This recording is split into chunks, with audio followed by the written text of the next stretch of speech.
is once again I, Count Von Folsky. And here, tonight, I'm going to read you one of my first published stories ever. The story is called Family. Rachel didn't think things had always been this way. She wasn't entirely certain, though. Her memory could serve up no recollection of things ever being different. In fact, she wasn't even sure if her name was truly Rachel. It was just a name that she thought sounded pretty and that she had decided long ago would be hers. Rachel's family also had names that she had picked out for them long ago. Rachel's family didn't look like her, though. They were much smaller than Rachel, and they had a lot more hair. Also, her family had soft pink noses with long, sharp fangs and small claws at the ends of each one of their tiny toes. Her family lacked the ability to speak, but they still took care of Rachel. They fed her when she was hungry, and they warmed her when she was cold. They made her feel safe and secure. They even found her fresh clothes and new places to live on a regular basis, although she never stayed in one place for very long. Rachel's family loved her, and she loved her family. They were good to her. The only thing that Rachel didn't care for about her family was their tails. She was glad she was unlike her family in that aspect. She hated how they felt like dry worms when they touched her skin, and she hated the way they dragged behind her family members like miniature dead servants.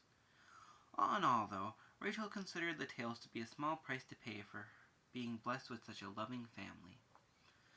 Tonight, Rachel's family was out on the town. They were no doubt at some new residence they had found for Rachel, preparing for her a new bed to sleep in. They would return to the sewers for her tonight after the moon had risen and given birth to shadow and privacy. Her family would then lead Rachel up out of the sewers and onto the streets. They would make a path for her through thick shadows and lonely backyards, moving as quickly and as quietly as possible. They would take her to a new home that was warm and comfortable and full of food, clothes, books, makeup, and everything a 15-year-old girl could want. This was the way things were. Rachel always followed her family, and they always found a nice place for her to be happy. It wasn't long into the night before the sound of scurrying echoed through the sewers as so many little feet marched through the cold, dank sewage water. It was like listening to the world's tiniest stampede trampling through a very shallow swamp. Rachel smiled joyfully and looked towards the familiar sound with great expectance. Seconds later, her family began erupting into the small utility room she had been waiting in, consuming it from one wall to the other in a dense curtain of small bodies. They were everywhere, small browns, dirty grays, and large blacks, leaping through the air like tiny acrobats and landing on one another in a chorus of cheerful squeaks. Rachel bent down and gave her family pets, kisses, and hugs. She had missed them while they had been away, and they had missed her too. Rachel's family began skittering across her lap and onto her shoulders. They licked the exposed skin around her arms, neck, and ankles. Rachel jumped a little as the tiniest one of them, a petite little guy she called Pierre, licked her ear. Rachel had always thought that their tiny tongues tickled just a little. After a few moments of jovial greeting, Rachel's family made it apparent that it was time to go. Some of the bigger members of her family started to crawl back the way they had come and were now signaling for Rachel and the rest of the family to follow them. It looked like they were in a hurry. Rachel stood up and diligently began following her family through the sewer system. Before long, their little troop emerged out of the sewers and into the fresh night air. Rachel followed quickly from behind as her family moved along through the shadows and darkness of a residential neighborhood. It was a little chilly outside, and very soon goosebumps started popping up all over Rachel's arms and legs. She started to rub her hands slowly over her shoulders and up her arms for warmth. Rachel knew that she wouldn't be cold for very long, though, and for that she was thankful. Her family never emerged very far from where they were going to bring her. Her family was very smart. The night winds howled fiercely, rattling tree branches and sending an old pop can skidding down along beside the curb. Rachel noticed headlights growing in the distance. Her family instantaneously disappeared into the night, leaving Rachel seemingly all alone. Rachel didn't worry, though. They did this every time a stranger approached. She knew they were all close by, watching. Rachel started to walk faster nonetheless, hoping that the oncoming vehicle would simply pass her by unnoticed and let her go on with her business. Unfortunately, the headlights moving toward her started to slow down. Suddenly, there were flashing lights in front of Rachel. Lights so intensely bright that she was temporarily blinded. Rachel looked away quickly and blinked a few times until she could see. She saw a bright red and brilliant blue flashing alternatively between one another on the sidewalk next to her and a little ahead of her.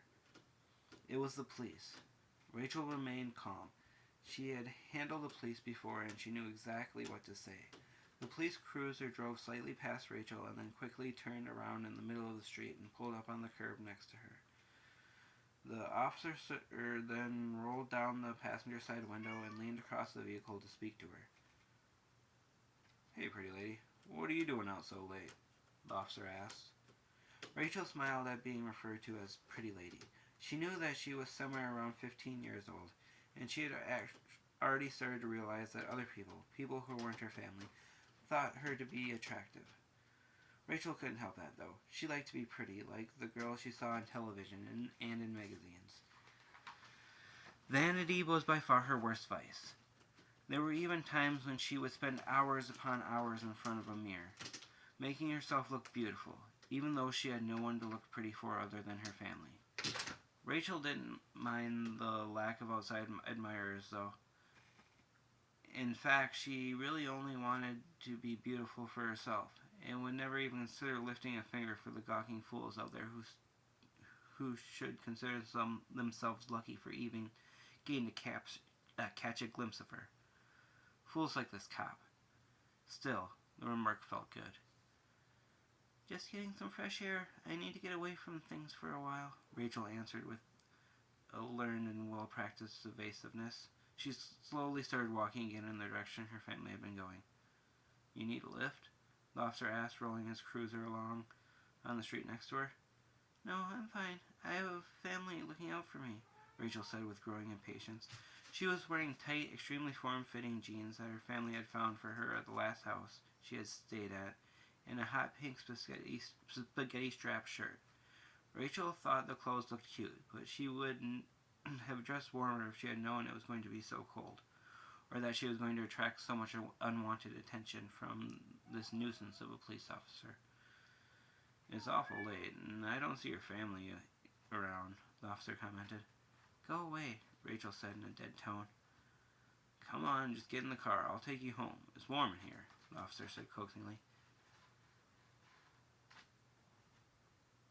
Rachel stopped walking abruptly and turned toward the man with a stern expression on her face. He unlocked the passenger door and smiled up at her with a wide, pearly white grin. Rachel suddenly squinted her eyes and glared at him. A confused look spread across the cop's face. Rachel hissed angrily at the man. The officer gasped and peeled out away from the curb. Rachel's features had frightened him deeply. There was something in the way her eyes had become so beady, and in the way she had stretched her lips back when she had hissed, that it was so rodent-like it had made the officer instantly lose his nerve. He almost rear-ended a parked minivan as he tore around the corner and out of sight in front of her. As soon as the officer had disappeared from view, Rachel's family re-emerged from their hiding places, only they had diminished in number. Half of them seemed to have gone somewhere else, probably to get food, Rachel thought. They did that sometimes when they escorted her between homes, and it didn't worry Rachel in the slightest. She just continued following her family members that had returned quickly down the street, although they had moved off the sidewalk now and hid themselves better in the shadows so as not to attract any more unwanted attention. Rachel greatly agreed with this course of action. She couldn't help it, but every time she had to talk to cops, it always made her a little nervous afterwards. A short time later, Rachel and her family came across a chain-link fence. Those members of her family small enough to fit through the gaps did so, while the bigger ones went through a hole in the fence they had likely chewed out on their first reconnaissance. Rachel climbed over the fence, careful not to snag her jeans on the hooked metal at the top. They emerged into a large backyard with a pool on one side. Rachel smiled. She liked it when the homes had pools. She thought she might go swimming tomorrow afternoon, if the weather permitted. Rachel trekked through the yard on the opposite side of the pool and slowly approached the back entrance of the house. Her family stayed off to the side, in the shadow of a row of hedge bushes that had been planted beside the fence. Above the back door and aimed directly at her was a fog light with a small white sensor under it. The light was off. Rachel wondered why any time there was a light in that spot, it never worked at any of the houses she had stayed at before, not even when she flipped the switch. Rachel let the thought slip away from her mind as quickly as it had come, before sliding open the pane glass door and entering the house. 2 miles down the road, an abandoned cop car sat idling in an empty department store parking lot. The headlights were on, and the driver's side door and squad car door was open. On the leather driver's seat was a single drop of crimson blood. On the other side of the parking lot, behind a row of bushes, tiny feet scurried. Small, furry bodies carried atrocious things in their mouths and paws. They carried things like fingers and toes, and bits of gnawed-on bone. One of them even stopped to nibble on a piece of human ear. A small member of Rachel's family was dragging an eyeball beside it, while a bigger one hauled along a man's kneecap, clamping it in its teeth by the bit of remaining flesh still attached to the bone.